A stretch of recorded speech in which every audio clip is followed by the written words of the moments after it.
Hello friends, good evening. मैं Dilip Kumar, my YouTube channel farmer trucks info में आपका स्वागत करता हूं। तो आज आप देखते होंगे यहाँ पर कि वाइट बोर्ड पे हमने लिख दिया यूएसएफडीए फॉर्म। ये कुछ फॉर्म होते हैं जो कि यूएसएफडीए प्लांट जो अप्रूव्ड है इंडिया में, वहाँ पर जो इंस्पेक्शन होता है। तो उसके पहले आपको ये जानने की ज़रूरत है कि कौन कौन से फॉर्म का मतलब क्या क्या है। तो सबसे पहले देखिए 482 यानी कि prior inspection of notice, foreign inspection notice और नोटिस ऑफ इंस्पेक्शन भी आप कह सकते हो।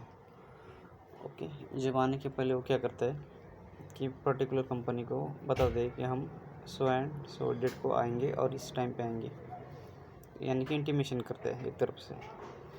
उसके बाद आता है फ्रेंड्स फॉर्म 483 यानी कि ये फॉर्म ऐसा है, अगर ऑडिट करते समय उनको ऐसा कुछ नॉन जीएमपी मान लीजिए या वायलेशन ऑफ रूल्स और एक्ट के ऐसा कुछ लगता है कि एज पर एसओपी के खिलाफ वो कुछ कर रहे हैं, ऐसा कुछ अगर उनको कुछ मिल जाता है तो उसके खिलाफ वो क्या है 483 के फॉर्म में ऑब्जर्वेशन डालेंगे। तो वायलेशन ऑफ रूल्स और एक्ट का अगर कुछ किया जाए तो उसमें वो आ जाता है।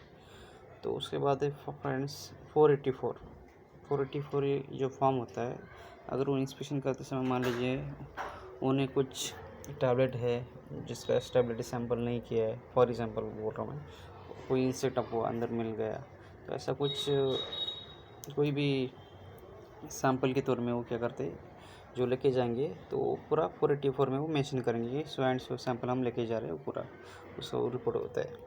तो लास्ट में देखिए और एक है इस्टेब्लिशमेंट इंस्पेक्शन रिपोर्ट, जिसे EIR कहते हैं। EIR यानी कि क्या है, वो फैक्ट्री में आने के बाद जो इंस्पेक्शन करेंगे, इंस्पेक्शन करने के बाद वो पूरा समराइज़ करेंगे कि इंस्पेक्शन वो उनका जो विज़िट है, विज़िट में उन्होंने क्या क्या किया, क्या क्या नहीं, तो ये पूरा क्या एक समराइज रिपोर्ट बनाएंगे, उसे हम EIR establishment inspection report. Okay, और उसके बाद OAI, ये कंसेप्ट भी आपको पता होना चाहिए। OAI क्या है, NAI और VAI। ओके, तो शॉर्ट में हम उससे बात करेंगे। सबसे पहले बात करेंगे VAI, वॉलंटरी एक्शन इंडिकेटेड।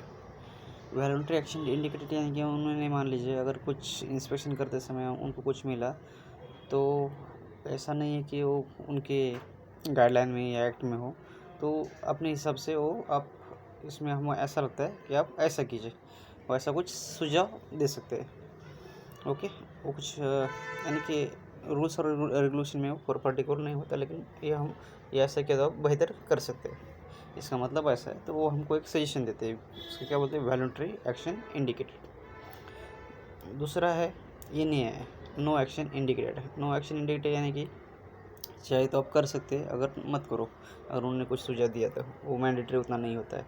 और तीसरा आता है OAI यानी कि ऑफिशियल एक्शन इंडिकेटेड, यानी कि मान लीजिए कोई कापा आपने अच्छी तरह से नहीं लिया है, कापा यानी corrective action and preventive action, तो अगर उन्होंने आपको बोल दिया है, इसका मतलब वो रूल्स और रेगुलेशन में हो सकता है और GMP में भी हो सकता है, जो कि आप उसके खिलाफ कुछ बना रहे हो, कुछ कर रहे हो। तो वॉलंटरी ऑफिशियल एक्शन इंडिकेटेड में क्या है, अगर उन्होंने दे दिया तो हमको कंप्लाइंस करना ही पड़ता है।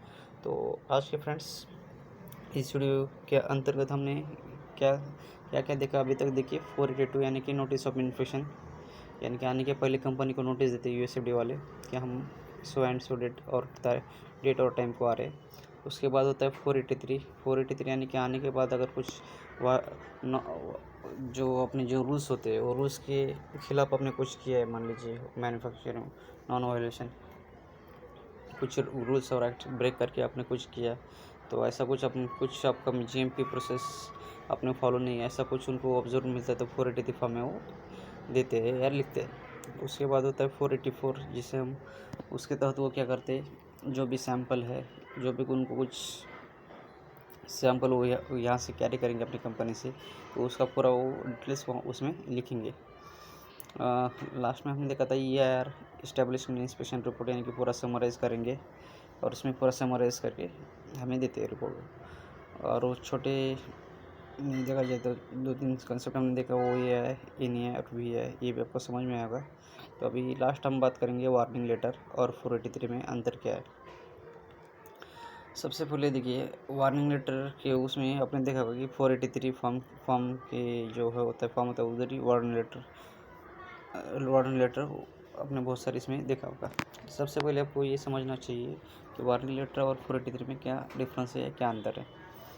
तो वार्निंग लेटर देखिए, सबसे पहले देखिए अगर कंपनी में जहाँ पर वो इंस्पेक्शन कर रही है वहाँ पर अगर नॉन वायलेंस यानी कि अगर उन्होंने कुछ नॉन जीएमपी कुछ प्रोडक्ट बना रहे हैं, ऐसा कुछ उनको कुछ मिलता है या कुछ as per rules and regulation उन्होंने कुछ एक्टिविटी नहीं की, ऐसा उनको जब पता चलेगा तो वो क्या करेंगे, पहले वहीं पर आपको 483 के अंतर्गत अपनी जो कुछ नॉन जीएमपी एक्टिविटी की है उस वो आपको लिखित में देंगे।